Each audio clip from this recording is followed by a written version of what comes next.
Tricher en tant qu'MJ, est-ce que c'est vraiment à la base du jeu de rôle ? Le jeu, par essence, c'est une activité structurée par un cadre qui garantit que tout le monde puisse s'amuser, se dépasser, se défier. Dans le jeu de rôle, on y ajoute une notion de hasard liée aux idées des PJ qui agissent sur ce monde.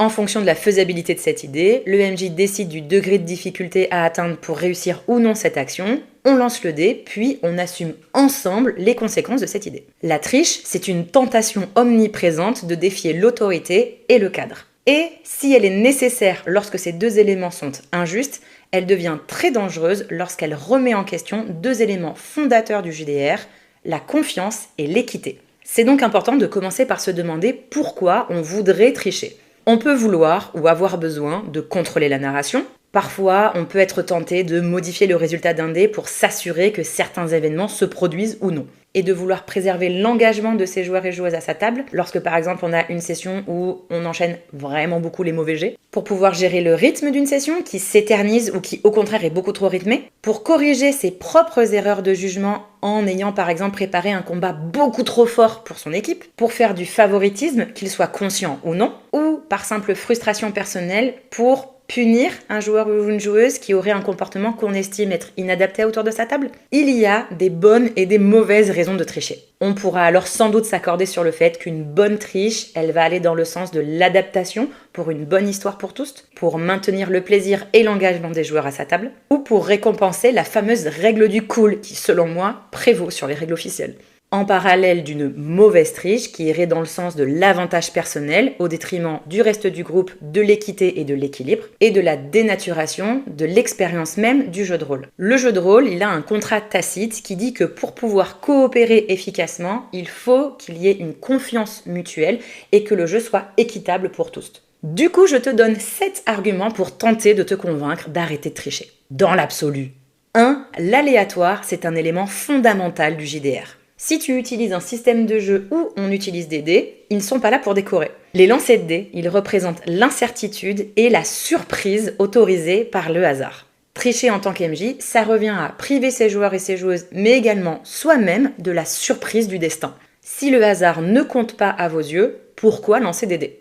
2. Ça brise cette fameuse équité de jeu. Les joueuses, ils comptent sur un cadre équitable. S'ils découvrent que tu triches, ça brise la confiance.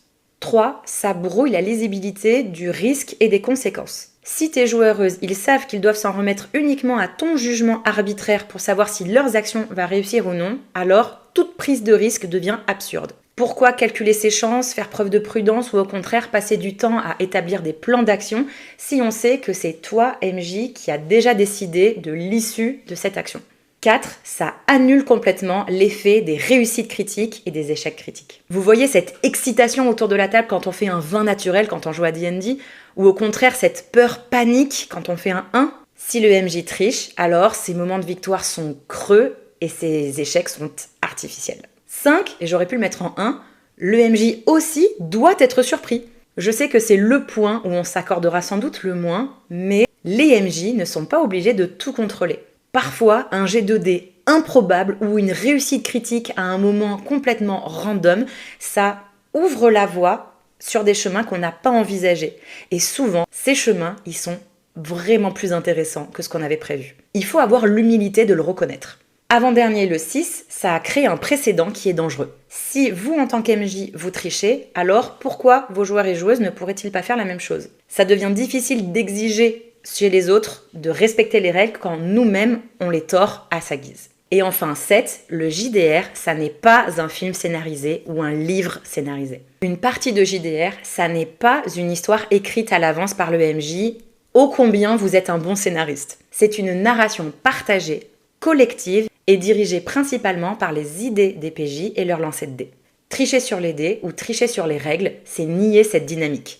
Mettons-nous d'accord tout de suite, si vous êtes le genre de MJ à dire « Oui, mais moi, dans mon scénario, j'avais prévu que mes joueurs et joueuses, ils réussissent ou non à cette situation, sinon ça fout en l'air mon scénario », on ne sera jamais d'accord puisqu'on n'aborde pas le JDR de la même manière. Je suis de celles qui pensent qu'un MJ doit proposer des situations à son groupe auxquelles ses joueurs et joueuses doivent proposer des solutions. Sinon, vous écrivez un livre dont vous êtes le héros. Et j'en ai plein là, c'est très très bien.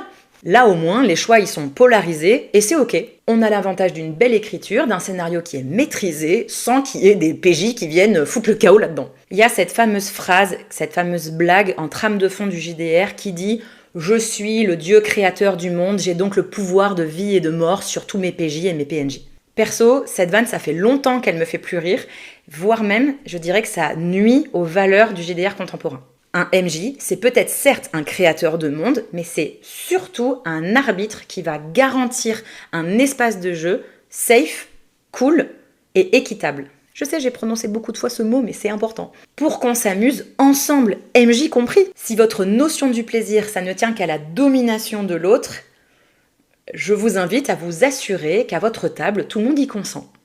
Et si votre argument principal à tricher, c'est pour garantir l'équilibre du jeu, je vous invite à vous demander qui vous a dit que le JDR devait toujours être équilibré. Le degré de difficulté des événements qui arrivent à vos PJ, il est 1000 fois plus intéressant quand il est varié. Il va de ces combats très très simples qui vont assez vite, où vos PJ se sentent hyper puissants, le combat il est fait en quelques instants, aux combats qui sont extrêmement durs, extrêmement poussés, qui vont demander à votre équipe d'avoir une tactique intelligente, créative, une coopération sans faille. Ces deux extrêmes sont très satisfaisants. Et c'est la même chose dans les moments de négociation avec des PNJ importants, dans les moments de gestion, d'exploration, de survie. C'est dans la diversité de cet équilibre que naît la richesse du jeu.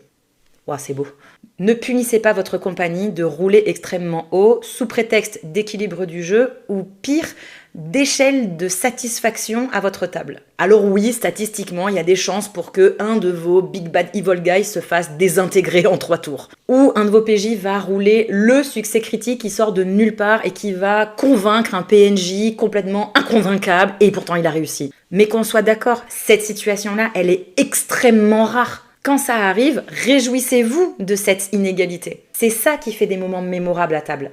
Et puis ça ouvre tellement de chemins narratifs inexplorés. Mieux, ça peut rendre également vos PJ assez orgueilleux et c'est là où ils se mettront véritablement en danger. Sur un autre point de vue, si vous trichez sur le résultat de vos dés ou sur les règles, alors qu'adviendrait-il si vous vous rendez compte que un de vos joueurs ou joueuses triche également sur le lancer de ses dés ou sur les règles de son personnage? Parce que si la seule différence entre les deux, c'est de vous dire « oui, mais moi je suis le MJ, donc c'est moi qui décide », vous entretenez un rapport qui est frontal ou laxiste avec les gens qui jouent avec vous et je vous invite à vous poser sincèrement la question de votre rôle en tant qu'MJ.